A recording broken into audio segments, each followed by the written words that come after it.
Welcome to the first intermediate geometry lecture of the camp. What I'm going to be doing today is telling you how to start with geometry questions in order to be able to solve them. So the first thing you need to know is that you need to draw sketches with a ruler and compass. So all of you will need a compass because you need to draw the circles accurately with the compass.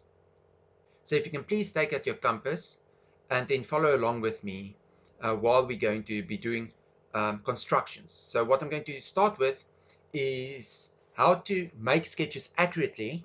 And what you actually need is you actually need to draw big accurate sketches. And sometimes what you also need is not just one sketch, but more than one sketch. And what you can do is in the different sketches you make, you should on purpose try and make them look different so that you can kind of see what stays the same between the sketches, and that will lead you in towards what you actually need to be able to look for when solving the question. But first, let's go to what you actually need to be doing with your compass. Okay, so first thing what we need to do is we need to bisect an angle. So number one, so what we're going to do is constructions. These are ruler and compass constructions. The first construction that you need to be able to do is how to bisect an angle. So the first construction is how to bisect a given angle. So you're given an angle like this, and then you actually have to bisect it with your compass. So what you're going to be doing is taking a compass, your compass there, and then drawing an arc. Now obviously I can't completely demonstrate it on the board, but you draw an arc like this. So you open your compass, you draw an arc like this. Then you move your compass to this intersection point and you draw an arc. And then with the same setting, draw an arc from here.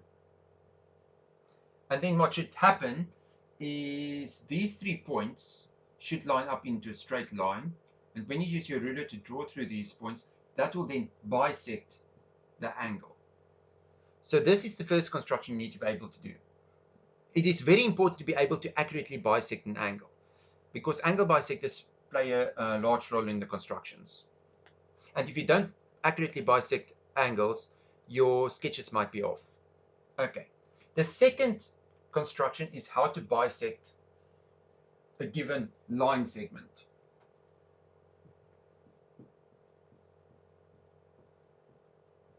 So how to bisect a given line segment. This is now the second one. So what you're given is you're given a line segment and you have to bisect this line segment. Now I know you can just kind of find the midpoint with your ruler, but for these purposes, let's do the bisection with compass. It's more accurate using a compass than a ruler. So what you're going to do is you're going to open your compass at a certain setting that is more than halfway the line segment and draw an arc. Then you're going to put your compass on the other point and then draw an arc. Then you take the 2 intersection points and with your ruler draw a straight line through these points. This will then bisect the line segment. I hope that is clear. Okay, those are the first 2 constructions. The third construction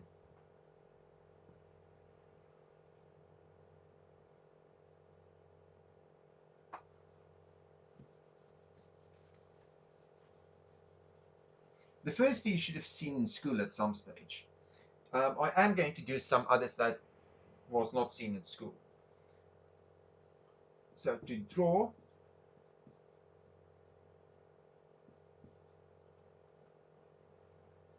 the perpendicular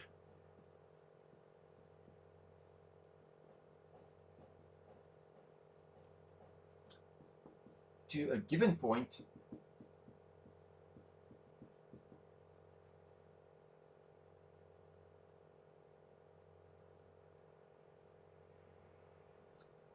to draw the perpendicular from a given point on a given straight line.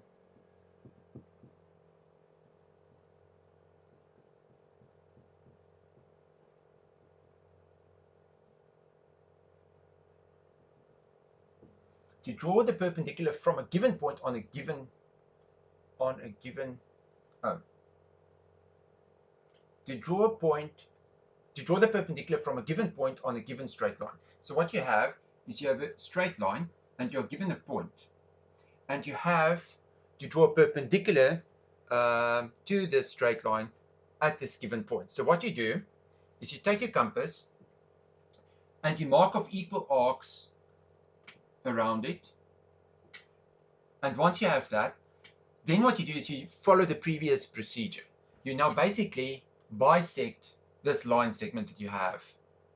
So you put your compass with a bigger arc around here, you draw an arc like this, and then you place it on this intersection point, you draw an arc like this, then you draw a straight line through the points, and then this would then be a perpendicular on this given straight line at this given point. This is the third construction. Now for the fourth construction. It's almost the same. To draw the perpendicular from a given point,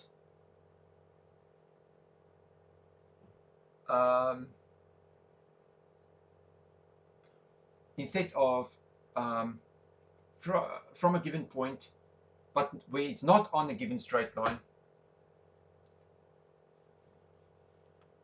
So it's from a given point to a given straight line. To a given straight line. So in this case, what you have is you have a straight line, and you have a point that is not on the straight line, and you want to basically drop a perpendicular from this point to the straight line. So what you do is you take your compass, you draw an arc that will cut the straight line in two places, so like there. Then what you do is you use these two intersection points, and you're going to bisect this line segment between them. So you place your compass over there and you draw an arc. You place your compass over there, you draw an arc. Now obviously I can't do it properly on the board, but you should be doing this properly on a piece of paper and following along, so that you can, one, observe properly what I'm saying, and two, actually get practice in doing this. I am obviously just kind of guessing where the stuff is because I can't actually place the compass on the board. And then once you draw the line between the two intersection points, that should go through the given point, and then this is perpendicular onto the given line. Okay, that was the fourth construction. Now the fifth construction.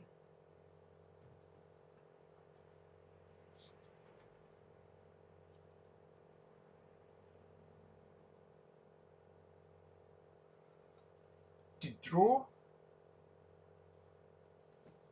okay, let's just wipe this from the board first. 5. To draw a circle through 3 non-collinear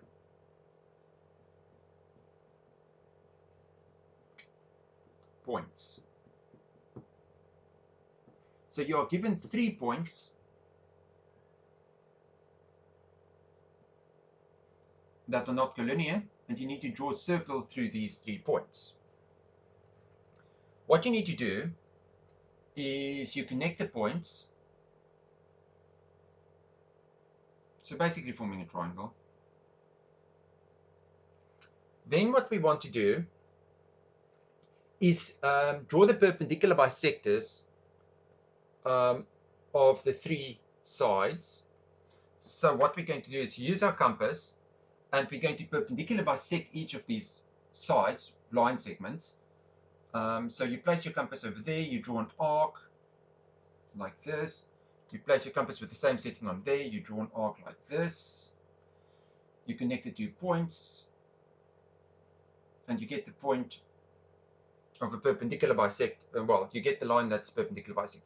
Then you do the same thing from another side, you draw an arc. With the same setting, you draw the arc.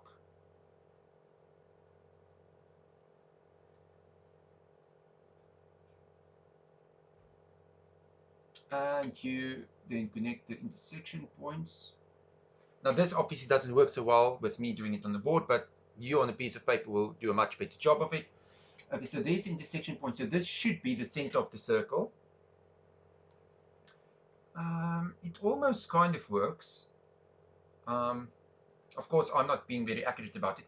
Then once you have two of these line segments intersecting, you can actually just place your compass there and then draw the circle through the 3 points. Now, obviously, I can't do it properly, but hopefully you get the idea once you actually do it on a piece of paper yourself. Okay, this is the fifth construction. Now, if you were to also do the same thing with this side and draw the perpendicular bisect, so bisecting this line segment, that line should also go through this point if you do it accurately with a compass. I'm not going to demonstrate that. I'm going to move on to the sixth construction. Okay, so the next construction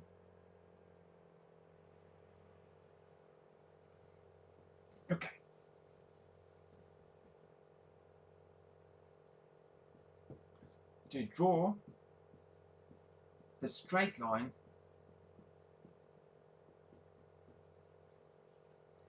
parallel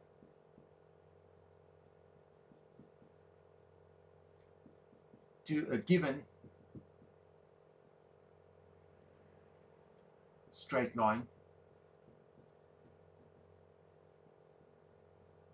to draw a straight line parallel to a given straight line through a given point.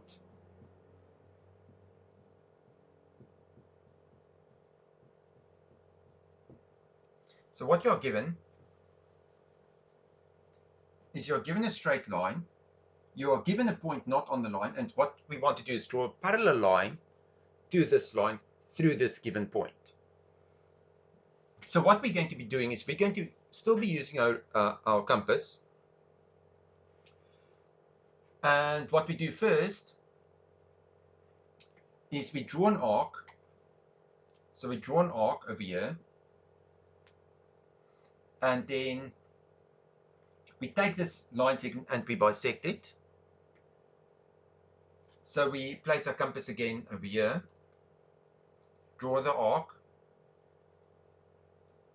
and then draw the arc, and then draw the line segment. And then this is perpendicular on there. Now notice what we actually did was we used a previous construction to basically drop a parallel line from this given point onto this given line. So we have the perpendicular now from this point onto this line. So what we extend it past this point, and what we can then do is we use a previous construction to just draw a perpendicular on this at this point on this line now. And we do the same thing as a previous construction. So we place our compass there, we draw the little arcs there and there. Then what we want to do is we want to bisect this line. Well, this doesn't look right. Again, I can't be very accurate on the board. But you draw an arc, you draw the arc with the same setting. Then you want to basically bisect this line segment. So you place your compass over there, you draw the arc,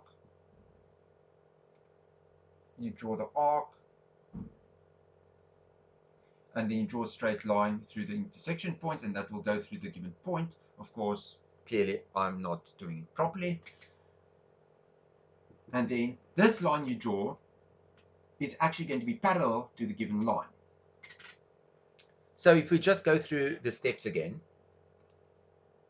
we basically use a previous construction to drop a perpendicular from the given point onto the given straight line.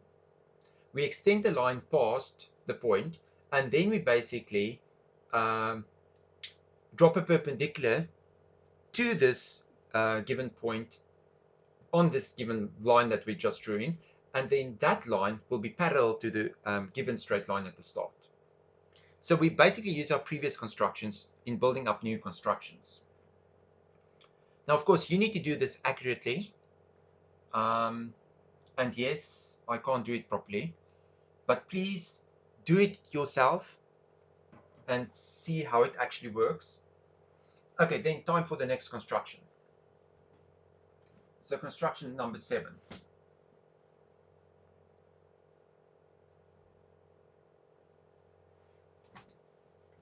Okay, let's see.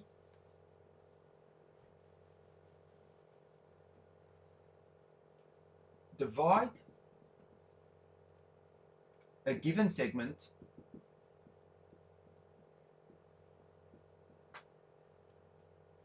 into a number of equal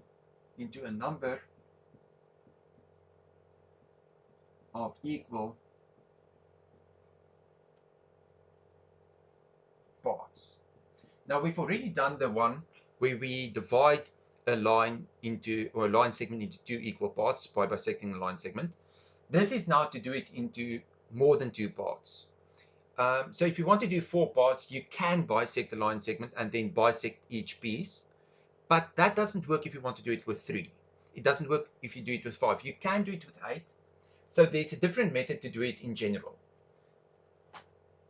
So if you are given this line segment over here and you want to split it into, say let's say 5 parts, but you can do it for any number of parts. So it doesn't help just bisecting this line segment. So what we're going to be doing is we're going to be drawing a helpful line. So we take this part, or this point, we draw a helpful line through it.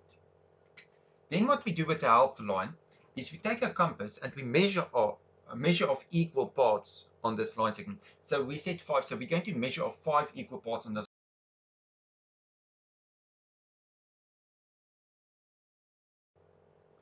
So we take the compass and use the same setting.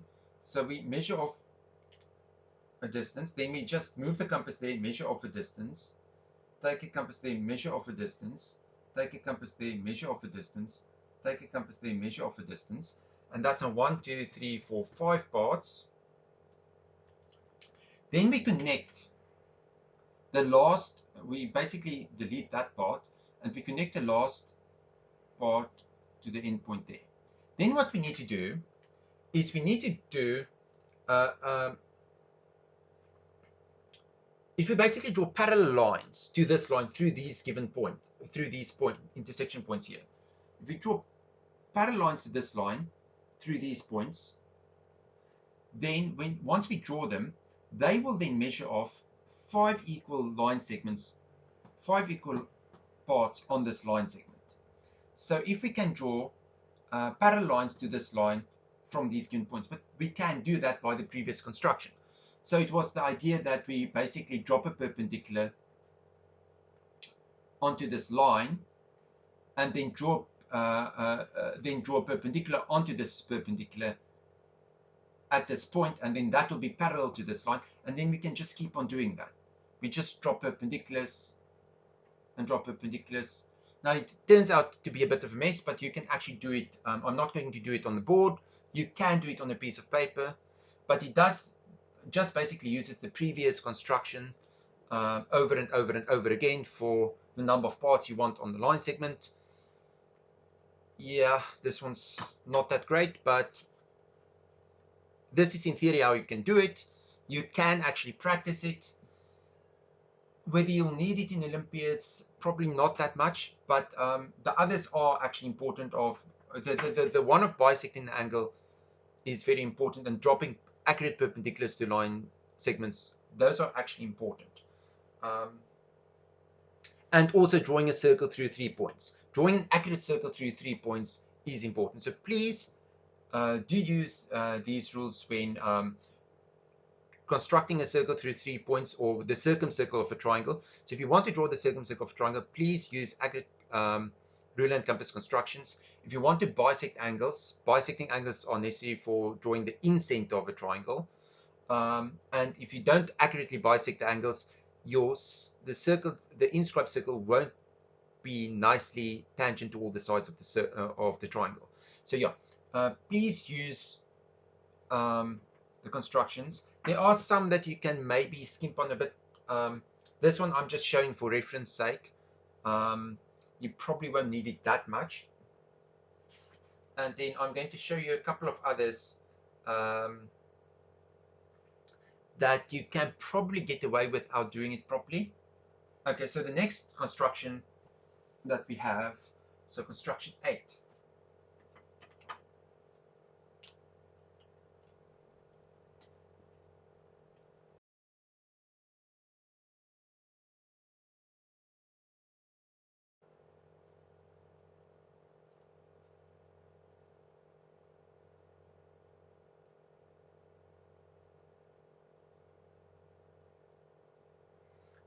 Draw a tangent to a circle from an external point.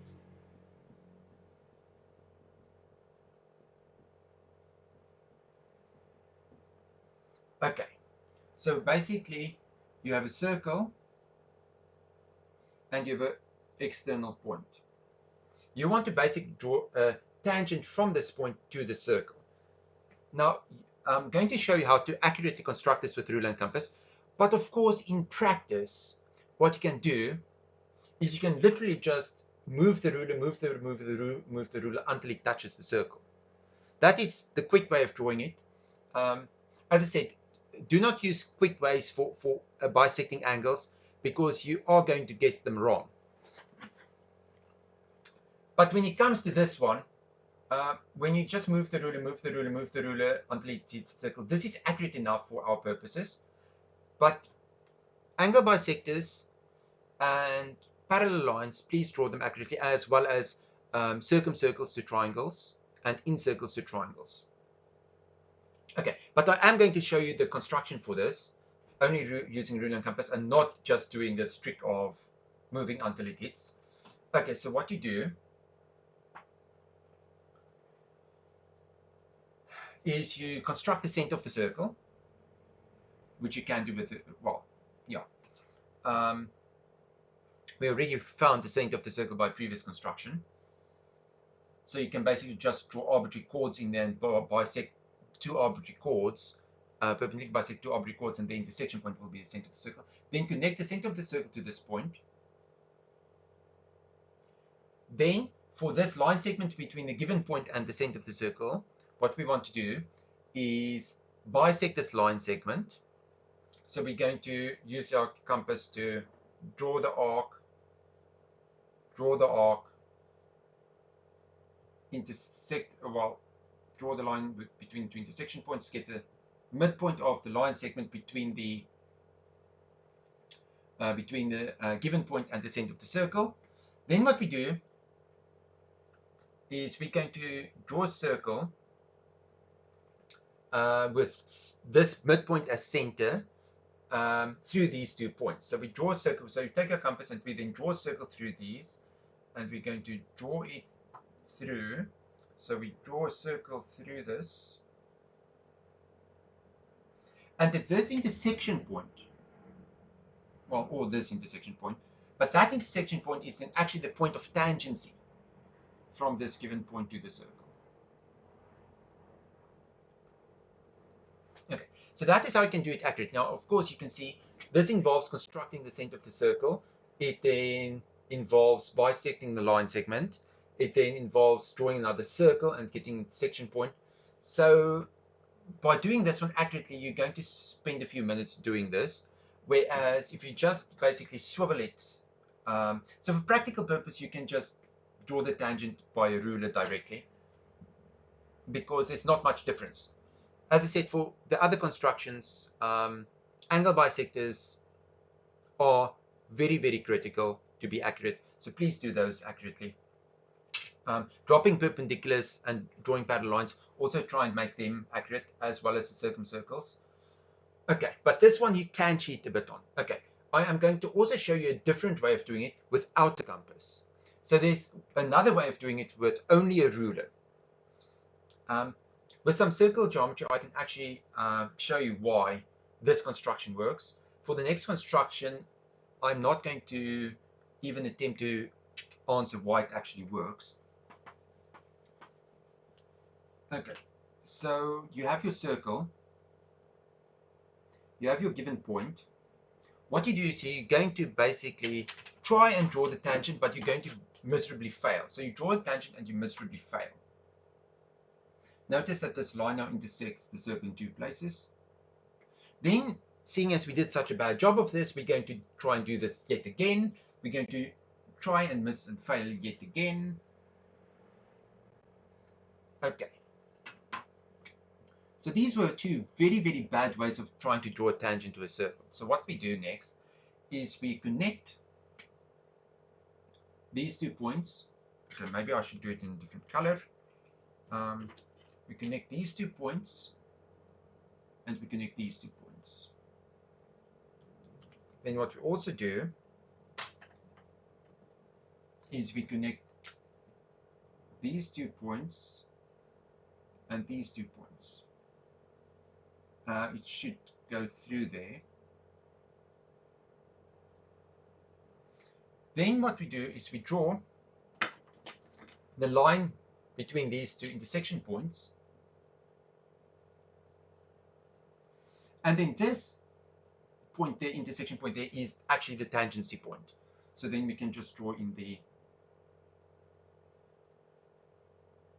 tangent over there. Okay. Why this works, I'm not going to even try and explain. The other one, after the lecture on circle geometry, you will be able to understand that why that construction works. Okay. But as I said, for practical purposes, you can just swivel the ruler around. Okay, so these are the constructions I wanted to show you. There are more constructions you can do with ruler and compass constructions. There have been some PAMO questions which ask, show how to, with ruler and compass, construct something. So sometimes there are questions every now and again that pops up about how to use a ruler and compass to make a certain construction. Now, of course, they're not these basic constructions. You have to use these basic constructions in order to solve those questions. But for the most part, but as I said, those questions don't occur very often, just every now and again. But for the most part, why you need to know the constructions is so that you can make accurate big sketches to work off of. And I will just repeat. The idea is that you need a big sketch so that you can see what's going on. The bigger the sketch, the better.